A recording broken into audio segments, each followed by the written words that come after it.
सैफ अली खानवरील हल्ल्याप्रकरणी पत्नी करीना कपूरचा जबाब पोलिसांनी नोंदवलाय। मुंबई पोलिसांनी करीना कपूरचा जबाब नोंदवला। हल्लेखोर खूप आक्रमक होता, त्यानं सैफवर अनेक वेळा वार केले, मात्र आरोपीनं घरातलं काहीही चोरलं नाही असं करीनानं पोलिसांना सांगितलंय। पोलीस सूत्रांनी दिलेल्या माहितीनुसार या घटनेनं करीना प्रचंड हादरली होती। करीनाची बहीण करिश्मा कपूरनं तिला तिच्या खारच्या घरी घेऊन गेली।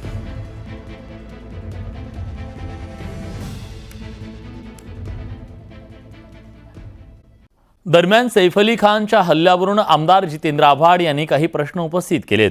एक ट्विट करून त्यांनी हे प्रश्न उपस्थित केलेत। सैफच्या हल्ल्यावरून जितेंद्र आव्हाड यांनी याआधीही प्रतिक्रिया दिली होती। कट्टरतावाद्यांकडे त्यांनी बोट रोखलेलं होतं। आता मात्र त्यांनी पुन्हा एकदा अशाच प्रकारचं ट्विट केलंय। जितेंद्र आव्हाड आपल्या ट्विटमध्ये काय म्हणालेत आपण जाणून घेऊया। सैफ अली खान याच्यावर झालेला हल्ला हा पूर्वनियोजित कटाचा भाग असू शकतो। गेली अनेक वर्ष ज्या पद्धतीने सैफ अली खान यांना त्याच्या मुलाचं नाव तैमूर ठेवल्यावरून टार्गेट केलं जात होतं ते पाहता धार्मिक कट्टरतावाद्यांकडून हा हल्ला करण्यात आलेला आहे किंवा कसं या दिशेनं तपास होणं आवश्यक आहे। कारण सैफ अली खान यांच्यावर एकूण 6 वार करण्यात आल्याचं प्राथमिक माहितीतून समोर येतंय। यातील 2 वार गंभीर स्वरूपाचे असल्याचं कळतंय। एक वार त्यांच्या मानेवर करण्यात आला, त्यामुळे त्यांच्या मणक्यावर गंभीर दुखापत झालेली आहे। हल्लेखोराची वार करण्याची पद्धत बघता वार हा जीवे मारण्याच्या हेतून करण्यात आल्याचं प्रथमदर्शनी दिसून येत आहे। सैफ अली खान हे भारतातील 4थ्या क्रमांकाचा सन्मान समजला जाणाऱ्या पद्मश्री पुरस्काराने सन्मानित आहेत, हे विशेष।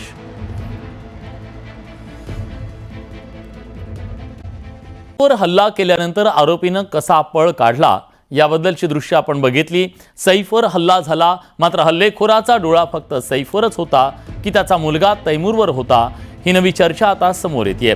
कारण ज्यावेळी सैफवर हल्ला झाला त्यानंतर तात्काळ रिक्षानं सैफला रुग्णालयात हलवण्यात आलं, मात्र यावेळी सैफनं तैमूरलाही रिक्षात त्याच्या सोबत नेलं असल्याची माहिती मिळते। ज्या रिक्षानं सैफला रुग्णालयात नेण्यात आलं त्याच रिक्षा चालकाशी न्यूज 18 लोकमतनं एक्सक्लुझिव्ह बातचीत केली। त्यावेळी सैफ सोबत त्याचा लहान मुलगा होता आणि सैफ त्याच्यासोबत इंग्रजीत काहीतरी बोलत होता असं रिक्षा चालकानं स्पष्ट केलं। अभिनेता सैफ अली खानवर झालेल्या हल्ल्याचं नेमकं कारण काय हा प्रश्न आता उपस्थित झालाय।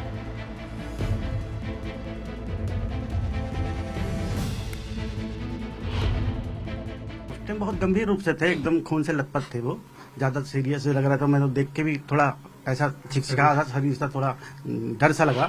उसके बाद जब रिक्शा में बैठ के मैंने चलो जो भी है बिल्कुल छोड़ना ही पड़ेगा। और भी उनके गेट पर परिवार के थे, जैसे भी संबंधी थे वो। उनके बाद फिर उनके साथ में एक लड़का था, बच्चा था, वो बैठे। एक उनके साथ में यंग आदमी थे जो वो भी साथ में बैठे, यानी कुल मिला के 3 लोग बैठ गए। नमस्कार, मी विलास बडे। न्यूज 18 लोकमतच्या या बुलेटिनमध्ये आपल्या सगळ्यांचं स्वागत। आत्ताच्या घडीची एक मोठी बातमी। अखेर 60 तासांच्या शोध मोहिमेनंतर पोलिसांना सैफ अली खान हल्ला प्रकरणी यश आलंय। सैफ अली खान हल्ला प्रकरणात आरोपीला पोलिसांनी ताब्यात घेतलंय। आरोपी दीपक कनोजिया याला छत्तीसगडमधून ताब्यात घेण्यात आलंय। पोलिसांची टीम महाराष्ट्राच्या बाहेर शोध घेत होती। छत्तीसगड मध्य प्रदेश बॉर्डरवर असलेल्या दुर्ग येथून पोलिसांनी आरोपीला ताब्यात घेतलं। आता या संशयिताची चौकशी होईल। पोलिसांनी आतापर्यंत सुमारे 50 जणांची चौकशी केली आहे। तर मुंबई पोलीस क्राईम ब्रँच जंग पछाडत होती। 60 तास या आरोपीचा शोध सुरू होता। अनेक अशा दिसणाऱ्या व्यक्तींची चौकशी करण्यात आली। काही तासांचं फुटेज सुद्धा तपासण्यात आलं। अजित पांढरे आपले प्रतिनिधी आता आपल्यासोबत आहेत। अजित, काल एक असाच संशयित आरोपी सापडला होता, पण तो नाही असं कळलं। आता हा जो पकडण्यात आलेला आहे तोच खरा आरोपी आहे का, हल्लेखोर आहे का? भागातून ताब्यात घेतलं होतं। सीसीटीव्ही फुटेजमध्ये जो आरोपी दिसतोय त्याच्याशी साधर्म्य असा हा आरोपी होता। हिस्ट्री शीटर होता। पोलिसांनी हे देखील सांगितलं, म्हणजे कोणतीही म्हणजे जवळपास हा आरोपी तोच आहे असं पोलिसांनी निष्पन्न केलं होतं। पण शेवटी काही गोष्टी ज्या आहेत तपासामधल्या त्या कुठे व्हेरीफाय न झाल्यामुळे पोलिसांनी तो आरोपी नसल्याचं त्या ठिकाणी सांगितलं। पण आता जी माहिती मिळते त्यानुसार मध्य प्रदेशच्या भोपाळ भागातील दुर्ग नावाचं एक गाव आहे, त्या गावातील तिथून एका आरोपीला ताब्यात घेतलेलं। मध्य प्रदेश मधल्या RPF न या आरोपीला ताब्यात घेतलं होतं। जर हा आरोपी त्याचा चेहरा जो आहे हा देखील त्याच आरोपीशी मिळता जुळता जो फुटेजमध्ये दिसतोय आणि पोलीस मध्य प्रदेशचे आणि मुंबई पोलीस हे सतत संपर्कामध्ये आहेत. त्याची वेगवेगळी चौकशी केली जाते. त्याच पद्धतीनं त्याचे फोटो व्हिडिओ मागून जे आहे ते देखील तपासले जातात की हा नक्की आरोपी आहे का. तो निष्पन्न झाल्यावरती त्याच्यामध्ये पोलीस स्पष्ट करतील. पण या दरम्यान आणखीन एक माहिती समोर येते ती म्हणजे काही वर्षांपूर्वी कफर्डमध्ये अशा पद्धतीची एक मोठी चोरी झाली होती आणि त्या चोरीमध्ये दीपक कनुजे नावाचा एक आरोपी होता. तो आरोपी त्याचा चेहरा जेव्हा अशी कुठली घटना घडली की पोलीस अनेक रेकॉर्डवरचे आरोपी तपासतात त्याचा चेहरा आणि सीसीटीव्ही फुटेजमधील आरोपीचा चेहरा हा देखील मिळता जुळत आहे. त्या दृष्टीने देखील आता पोलीस तपास करतायत आणि दीपक कनुजे हे नाव देखील आता समोर येत आहे. नक्कीच धन्यवाद तुम्ही दिलेल्या सगळ्या सविस्तर माहितीबद्दल.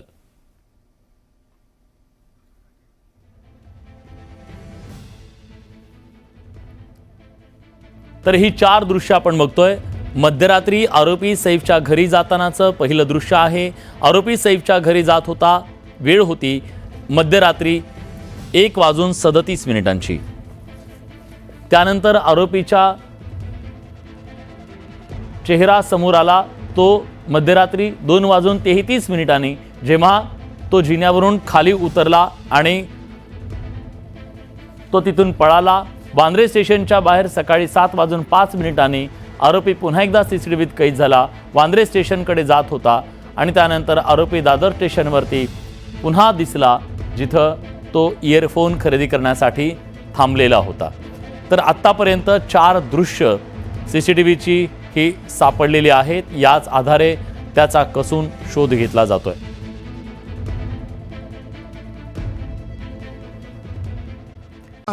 प्रायोजक राजयोग पेंट्स. आनंद तुमचा, रंग आमचा. सैफ अली खान हल्ला प्रकरणी आरोपी पोलिसांच्या ताब्यात. संशयित आरोपी दीपक कनोजिया छत्तीसगडमधून ताब्यात. 3 दिवसानंतर आरोपी सापडला.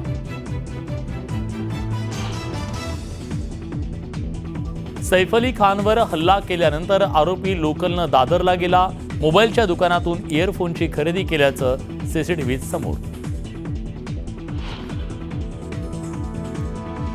वाल्मिक कराड आणि विष्णू चाटे यांच्या जामीन अर्जावर 20 जानेवारीला पुढची सुनावणी. आरोपीच्या वकिलानं पुढील तारीख मागितल्यानं न्यायालयानं दिली वाढीव तारीख. संतोष देशमुख हत्ये प्रकरणातील 6 आरोपींना 14 दिवसांची न्यायालयीन कोठडी. सुदर्शन घुले, सुधीर सांगळे, प्रतीक घुले, महेश केदार, जयराम चाटे, सिद्धार्थ सुनावणे या आरोपींचा समावेश. वाल्मिक कराडचे पुण्यात आणखी 2 फ्लॅट. हडपसरच्या अमेनोरा पार्कमध्ये कराडच्या पत्नीच्या नावे कोट्यवधींचे 2 फ्लॅट असल्याची माहिती. सोलापुरात दुसऱ्या पत्नीच्या नावावर 36 एकर शेतजमीन. वाल्मिक कराडच्या संपत्ती मागे धनंजय मुंडेंचा हात. संपत्ती नेमकी कुणाची याची ईडी चौकशी करा. आमदार संदीप क्षीरसागर यांची मागणी. बीडमध्ये सरपंच महिलेला खंडणीची मागणी करत दिली जिवे मारण्याची धमकी. सरपंच महिलेनं दिला आत्मदहन करण्याचा इशारा. बीडच्या अंबाजोगाईतील गोळीबार प्रकरणी धक्कादायक खुलासा. गर्लफ्रेंडनं बोलणं बंद केल्यानं आरोपीनं गोळीबार केला. आरोपी अटकेत. चॅम्पियन्स ट्रॉफीसाठी भारतीय संघाची घोषणा. कर्णधारपदी रोहित शर्मा कायम. शुभमन गिल उपकर्णधार तर मोहम्मद शामीचं संघात पुनरागमन.